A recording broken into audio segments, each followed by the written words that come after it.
Maybe I'll start. I'm like, you're going to be my first guest, so it's exciting.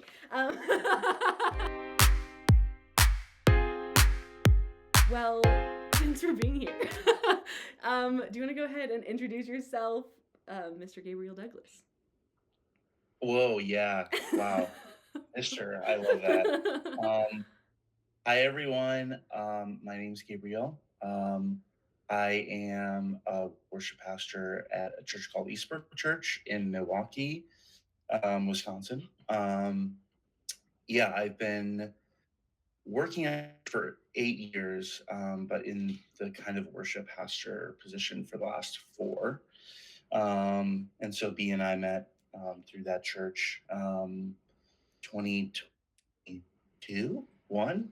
I can't remember which year now, but um, yeah. So I had reached out to be because we already have conversations about faith and about journeying through difficult things already. So I was like, man, maybe we should just like talk about it so that hopefully know, something that encourages you all as too, that we're just two people, trying to figure this stuff out too.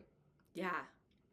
Yeah, Gabriel is amazing. And yeah, I feel like it's been just so many years of just beautiful friendship for us. And I feel like Gabriel's wisdom is something that's really incredible. Like, you just have such a capacity to articulate complex thoughts. And I think that that just lends itself so well to faith, to hard conversations, to, yeah, just like wrestling. Um, and I think one thing that's always stood out to me, or has always actually been such a, like, in many ways, an inspiration for, my own journey with honest faith and even this channel, is your leadership in being in a church and in being in a church setting, of just being really honest and open with sort of the waves of faith or belief, or feeling different at different moments, it being something that feels very different. And I don't know if there's a succinct way to put it, but I would just like, think it'd be just really valuable for yeah, for us to talk about. And I'd love to hear, what comes to mind, like when you hear honest faith or wrestling with faith or different seasons of faith. And yeah, like, what does that look like in your life? And I know I Mhm. haven't prepped you with any of these questions. I'm just freestyling. No, it's great. No, I love it. Yeah, I mean, I think the image of the waves, I think, is helpful because I think if you look at that image of a wave, there's like the bottom of the wave that's like forming. There's kind of the middle, and then obviously there's the high on the top of it. And so I think that looking at faith as that could be maybe helpful. Of there's times where we feel like we're just at the bottom, and you just kind of feel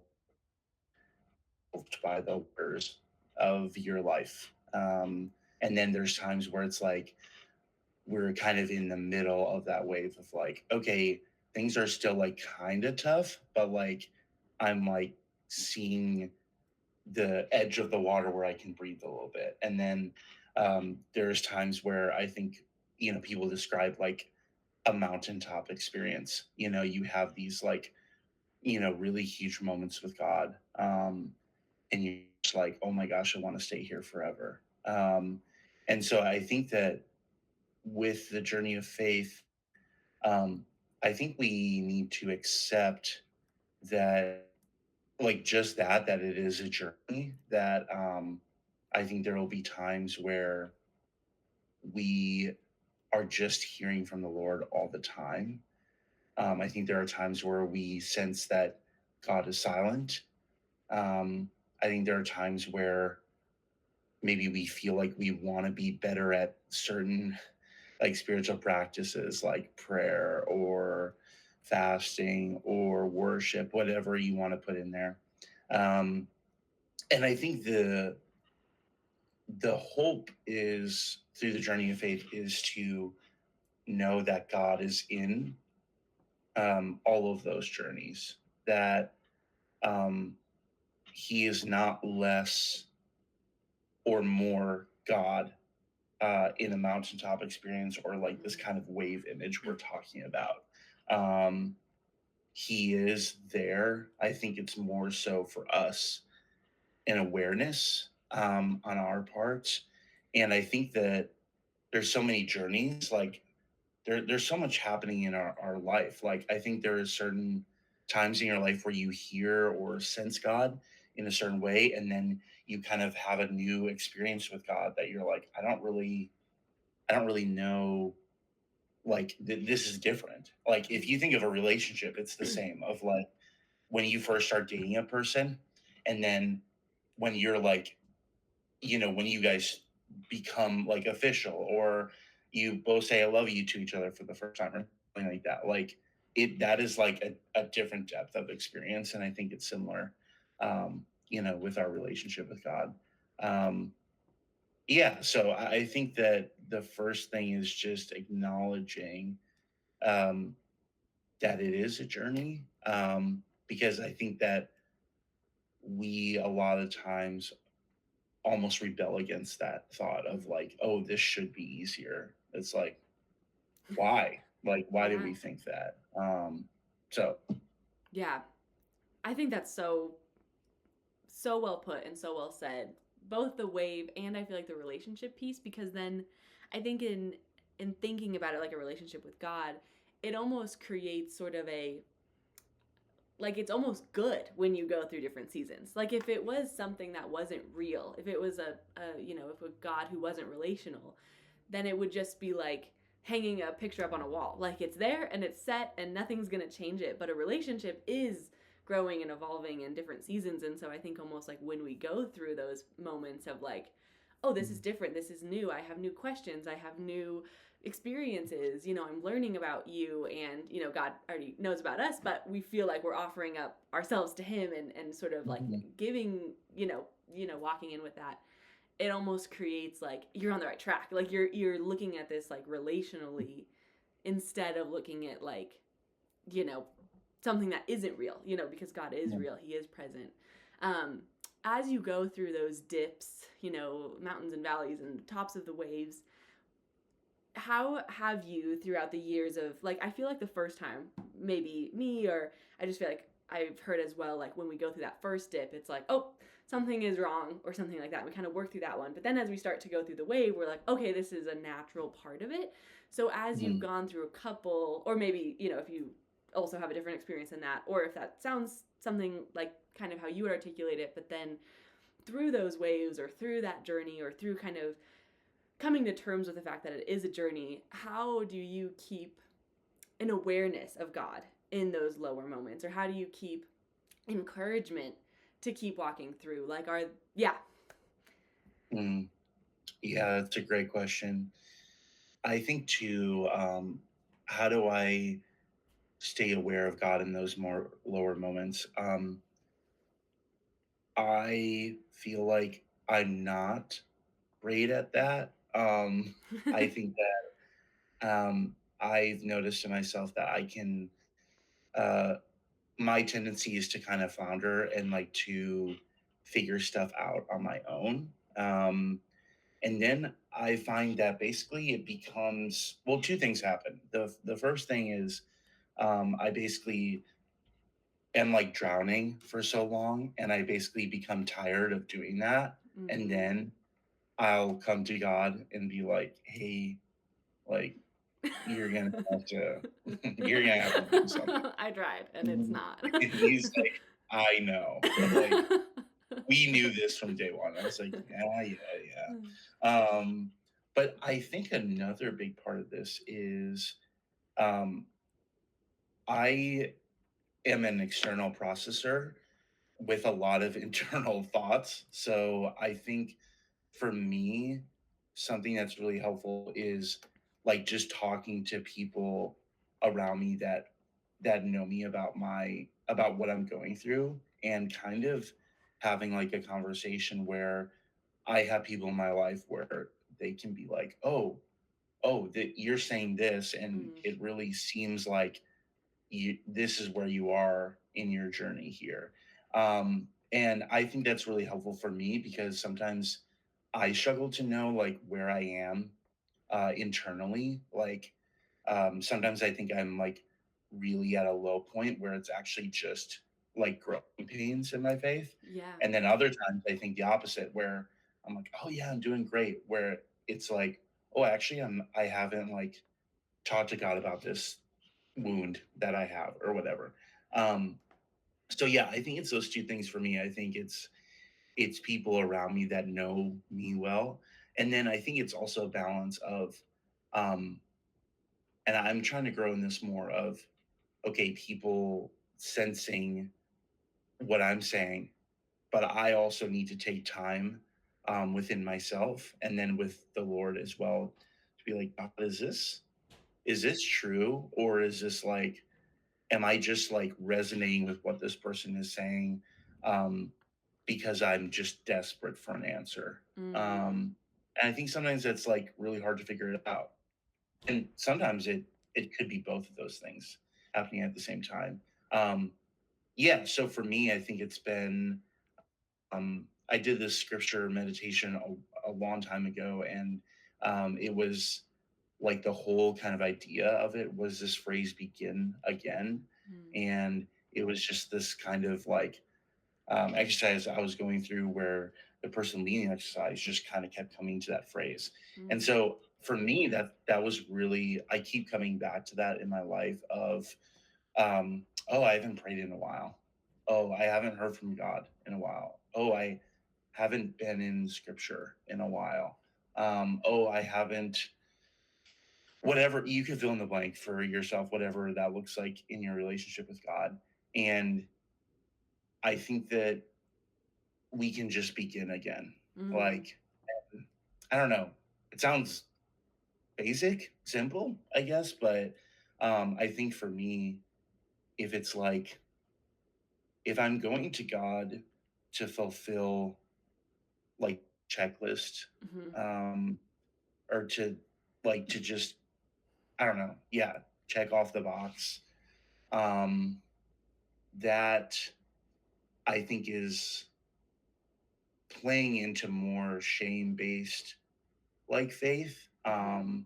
And I think it's really hard to like let go of that, because I think a lot of the times in Christian culture, it's like, okay, you gotta read your Bible every day, you gotta pray every day, you gotta do all these things, and I'm not a I'm not against those things by any means, but I think there has to be some kind of internal switch of like, and maybe it's something so simple as every morning or night when you're in scripture and praying, it's like, okay, God, I am coming to you with Right. like, I'm carrying some things today. I am coming to you because I feel like I have to. Right. I feel like I'm like trying to, I'm coming from a routine space, and Mhm. um, I'm asking that if that is like not what you desire, um, can you like almost take that burden Yeah.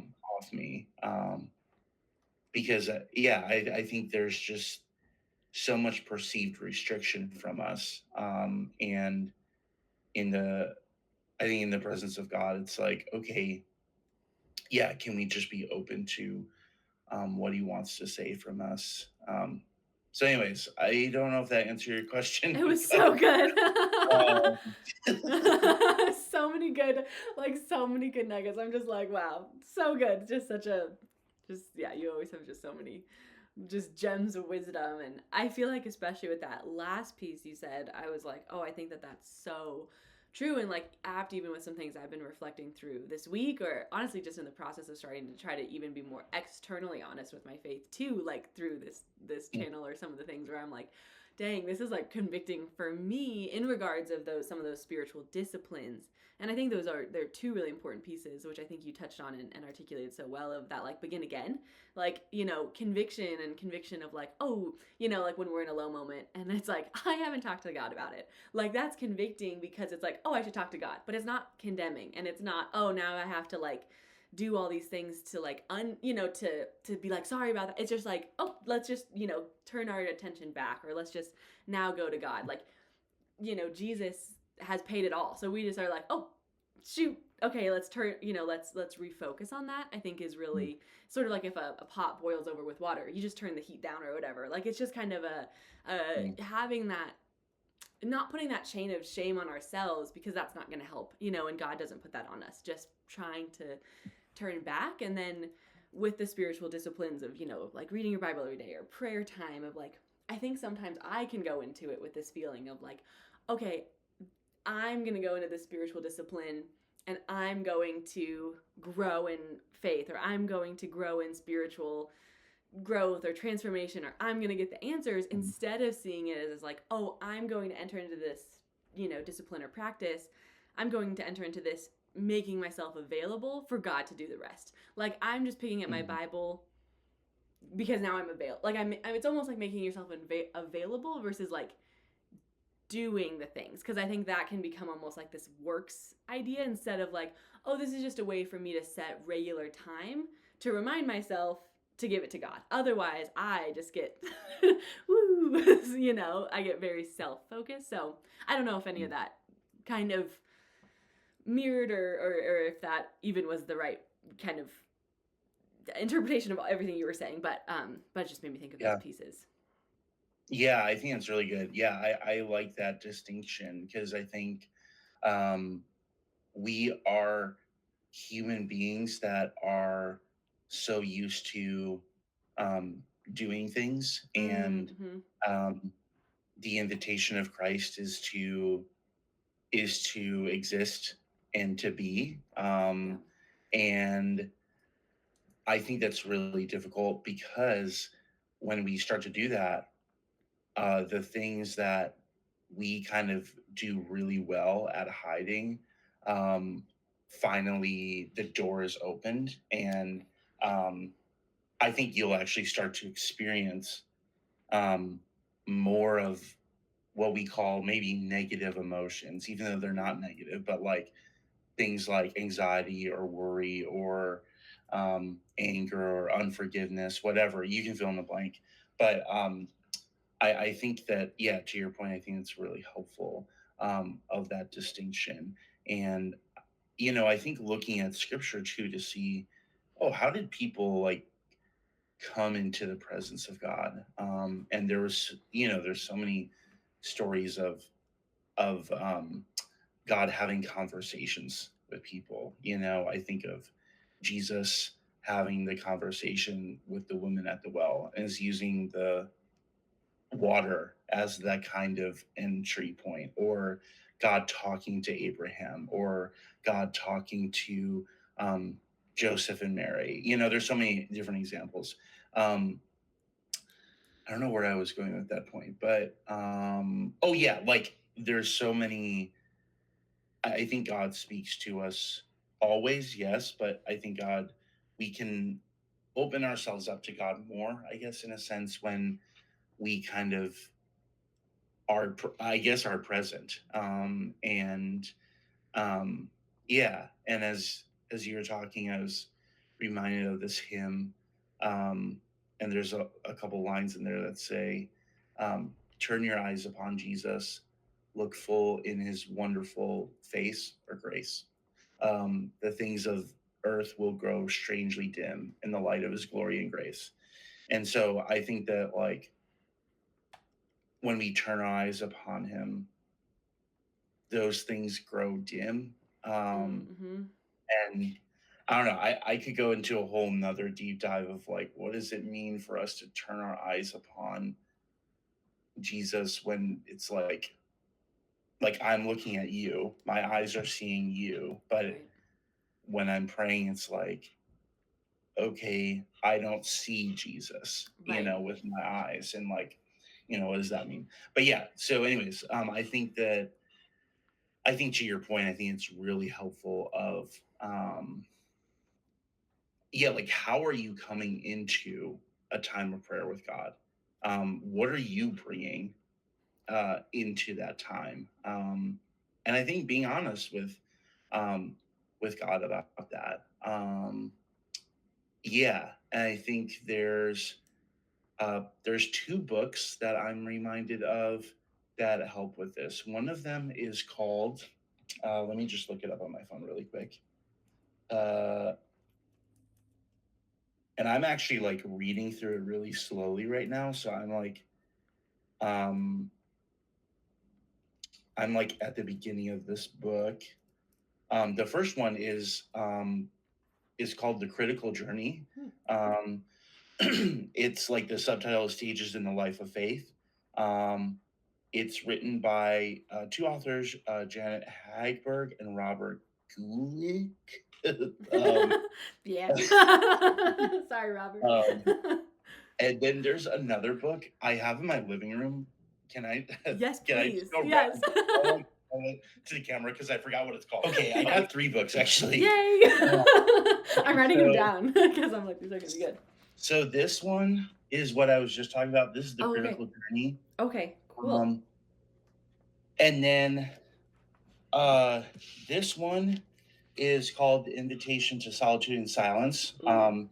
by Ruth Haley Barton. This one I went through as part of the ordination process at my church.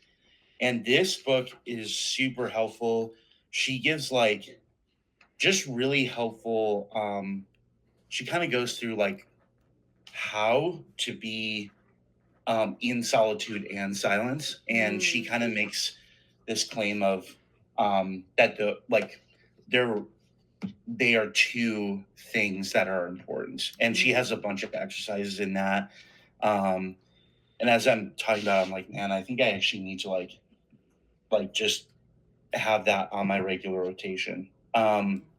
And then the third one I have too is this book by Tim Keller. It's literally Mm. just called like prayer, and then the subtitle is experiencing awe and intimacy with God. Um, I have like started and stopped this book many times because I'm lazy and I forget things. But this book has been really helpful too. And I think to your point, B, what you were saying was, um, I think this is a human experience, but I think this might be, I feel like I struggle with this probably more than other humans. It feels like sometimes. Um, and it is, we are forgetful people. Mm. Uh, and I think that's why um, my pastor said one time when he was leading communion, when Jesus says, okay, now do this in remembrance of me. Mm. And my pastor was saying, like, I think Jesus said that um, because he knew people would forget. Yeah. Um, and so we are really forgetful people. And so at least for me, there are times in my faith where I'm like so motivated. Like Yeah. right now, I hadn't really been in the word a lot in my own personal time. I was like, man, like what, what do I like? Why? Yeah.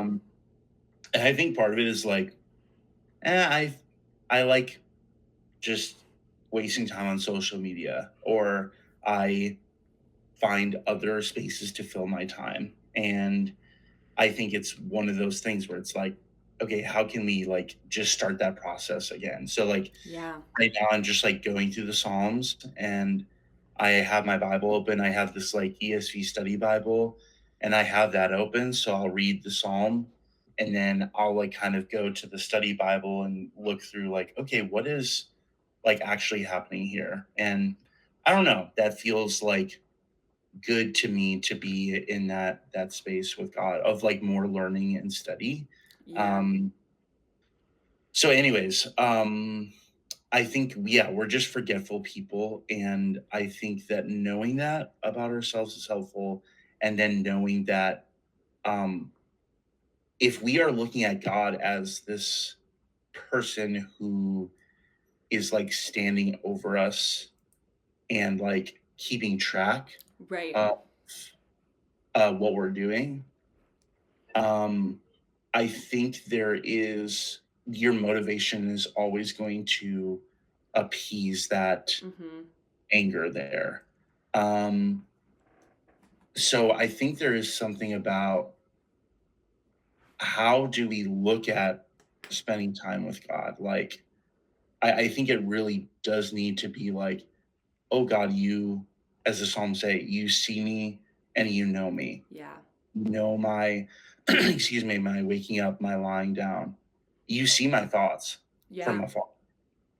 And so, um, whether it's been months, years, days since you've uh, taken time to be in scripture, um, I think that if we can look at it as God saying, "Hey, like, welcome back. Yeah. Like, Yeah. like, we're glad you're here, and also, I'm not.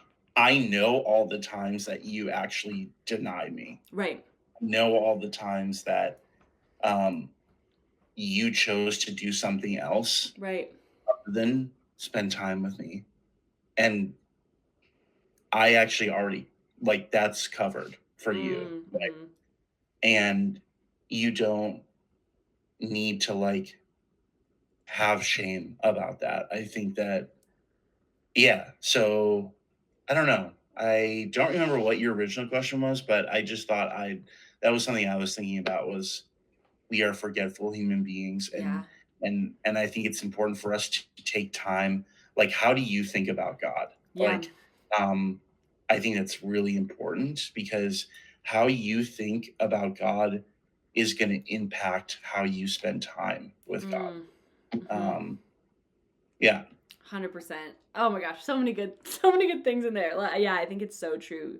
Like the how we see him will impact, how we walk into him, and such a good way to know who he is to read, about his love and his mercy and his grace. And when you were saying that about like the forgetfulness and that God already knows, it's just Mhm. like how true, like with the prodigal son, you're like, it's just such a beautiful, beautiful story again and again of just this son who, runs away and spends all of his father's inheritance that he wanted early and just ends up just, you know, using it all and abusing it all. And then, comes back and the father just runs and just Mhm. runs back to him, and is like, my son was dead, but, he's Mhm. returned and is alive. And I think that image, I don't know if it explicitly says, and I'm not sure, but you just get the impression the father didn't think like, oh, my son was kidnapped or something. Like he knew what the son was doing, and that did not Mhm. change his response. And I think sometimes with God, I can be Mhm. like, oh, if you only knew, like, and it's like God knows, and in that knowing, he sent his son, Mhm. to atone for that, to cover that, to welcome us back with joy. And then how many other parables of just the lost sheep, the lost coin, like Mhm. again and again, there's just so much outpouring of, it feels like Jesus is like just grabbing me by the shoulders lovingly and is like, I want you to come back. Like, I want you, I want you, and instead of this sort of like, I don't know, shameful approach that, Mhm. that I want to come back. And I think too, with that forgetfulness too, I mean, like, oh my gosh, I have, yeah, such spiritual amnesia, I feel like, where I'm like mountaintop, I'm like, this is it. And then it's Mhm. like 2 days later, I'm like, well, and so I think it's beautiful how in the New Testament with communion, but then in the Old Testament with all, the festivals and tying it around, Mhm. like, it's really sweet how God has built in throughout the Mhm. whole Bible these moments of remembrance, because in his grace, he knows we're forgetful. And I think maybe that's the through line of what I'm trying to say is like, God isn't surprised by human nature. He's not like, oh, what? I didn't know that. He knew that. And through that, he loved us. Through that, he forgave us.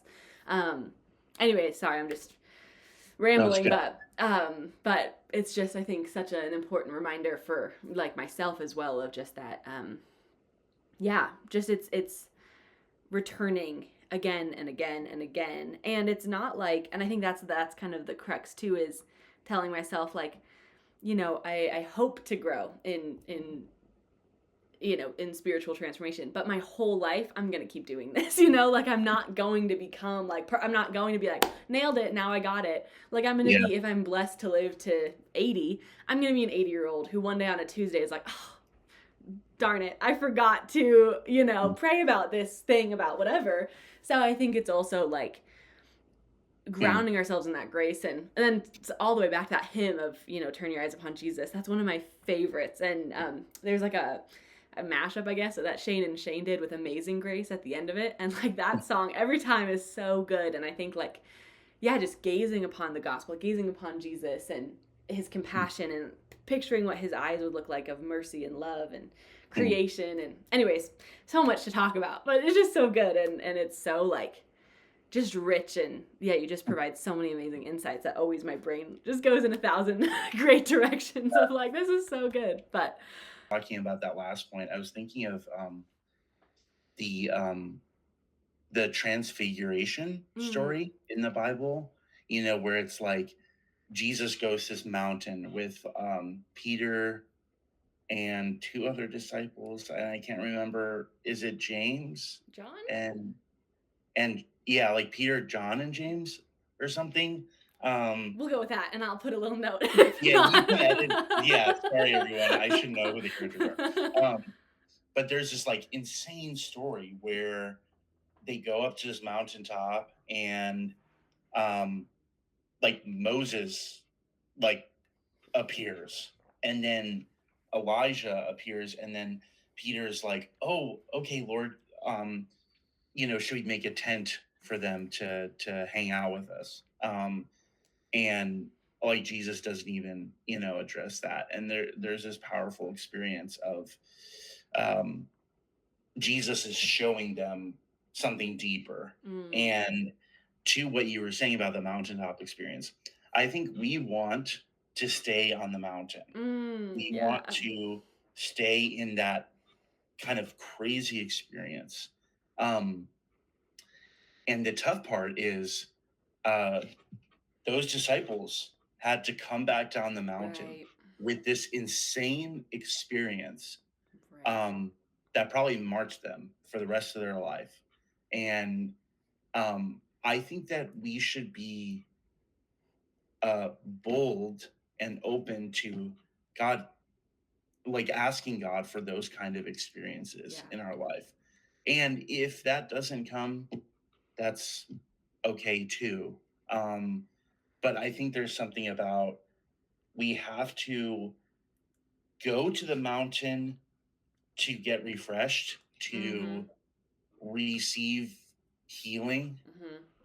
Um, but we also have to come back down so that we can invite others, or so that we can, tell our story, or whatever it is. Like, because I think we want to just stay up there because we don't have to deal with ourselves then, or we don't have to deal with pain or whatever. I don't know. So I was just reminded of that. Like, I think we want that mountaintop experience, um, but the growth happens where, oh, we actually like can experience those mountaintop experiences in daily life. Actually, like, I think the more we spend time with God, we are able to have moments with Him in just our daily life, and then it's like, oh man, this is actually like really cool.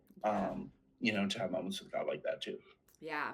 Oh, that was so. I got like chills as you were talking because there's just so much truth in all of that. I think I mean, we love Peter. Such a great reflection into our hearts where I just love where he's like, let's build tents. Like, let's just stay. And I think that, reaction of like, this is great. Let's just keep doing this, and I forget what I think it's God who then answers. And then I just, then their responses of trembling at just the awe and the glory and the magnitude of God. And I think, what you were saying is so true of like,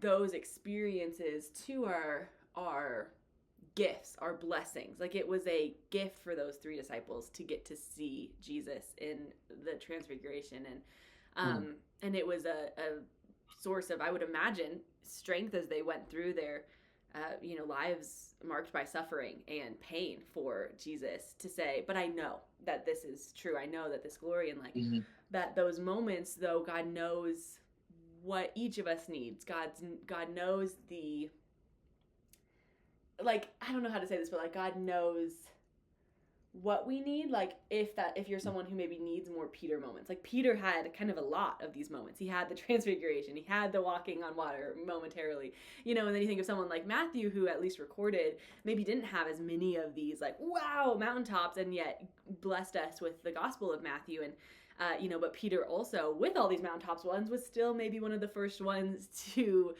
question, to doubt, to betray. And so Mhm. I think it's beautiful even seeing the disciples. God knew what each of them need to be strengthened in their mission after his ascension. And I think that is beautiful, one of trusting, if we haven't had a mountaintop experience, or we haven't had one in a long time, or we'll never have one, or we have one every day. God knows that is what we need. And that too, like Peter, even when we have those mountaintops, we're probably going to go back and be like, this is just sweet Peter. What a beautiful example, Mhm. of just, you know, doing better than I would have if I was in his shoes. So, you know, Mhm. go way to go, Peter. Amazing. But anyways, I think that's amazing. And then too, the hope of, but one day God's glory will be revealed when we have those mountaintop moments where they saw Jesus and probably the closest to his full glory. And even then it wasn't the full glory. It was, they didn't want anything else but that moment. But we know that there will be a day where we just see the glory, that we do get to stay in that, and having hope for that. But for now, having to walk back down the mountain. So, anyways, sorry, I was just rambling there, but it's That's just good. it's such a, every time that I feel like you bring up these stories in the Bible, and I just love this about our conversations over all the years. I'm like, that's so good. Like, I think about it in a new way, and then I like don't think about that story for forever, and then we talk about it, and I'm like, wow, I really want to go back and read that. And anyway, so Yeah, yeah, it is a crazy it story. is. Yeah, so let me try to summarize all that I've rambled about today into Not two rambling. things. Blessings of wisdom. Crazy. Okay, so um, the first thing is, like, faith is a journey mm, with the prize always being Jesus mm-hmm. daily. Like, it's not it's not about reaching a certain point in your faith. It actually really is about, like, just encountering Jesus, because we are created for that. There's a desire and a longing there, and we have to keep coming back to the Lord to um, even grow that desire. Yeah. And then the second thing is, we are always right where we are supposed to be. I think there can be sometimes a temptation to move quicker through something, especially when it's hard, um, and when it's difficult. But it's like, we whatever moment you find yourself in, that is a moment that you can be grateful for, even if it's Mm, difficult, even if you don't even know what kind of moment you're in. The other day I was, and this is what I'll end with. The other day I was, I don't know, I was just feeling like kind of all over the place, and I was laying on my floor because I, like, hurt my back sleeping because I'm old, and it was really annoying. And I was laying on my floor, and I had felt that day that I was just, like, kind of all over the place. And I just kind of, I don't know, heard this voice in my brain. I was like laying on my yoga mat, and I heard this voice just saying, like, why are you, like, running? Like, where are you? And for me, I think I really did interpret that as the Lord asking me, like, where am I? And I think those experiences always, for me, it kind of led to this moment I had with myself, I guess, and with God, of like, whoa, like, yeah, where am I? Have I even thought about how I'm doing mm, recently? And out of that conversation, I didn't feel, there wasn't any like, resolution. yeah. There wasn't like, oh, cool, now we're done. It was more like, I don't know. It was more just like a question that went right into my soul. And I think, if we can, I think God is going to communicate those things to us, but I think there is something about, I think God is waiting for us to provide space for Him. He's not gonna force Himself into those spaces. But if we do give him some quiet and some presence, um, there will be some really bold things I think that he'll ask us that I think will shake us and change us to our core as well. And so I think that's what faith is, and that I think that's why it matters. Wow, that was so well said. I was wow, Gabriel Douglas, everybody. I was That's like, wow, what a. Thank you so much for your time and your wisdom and just being such a faithful friend and just such a true like just mentor in the faith and just such a just a beautiful soul inside and out. So thank you for being here too and oh my yeah. jumping on this. So I just appreciate you and I'll for everyone watching, I'll put the books that you talked about because those look amazing and yeah, so good and yeah, thank you for jumping on and what a beautiful yeah, so much to take from this personally too. So thank you. Oh, it was so fun, and I think the questions you have are so good, and your thoughts too. I think it's just yeah. I think there's a depth there that is um, really powerful as well. So yeah.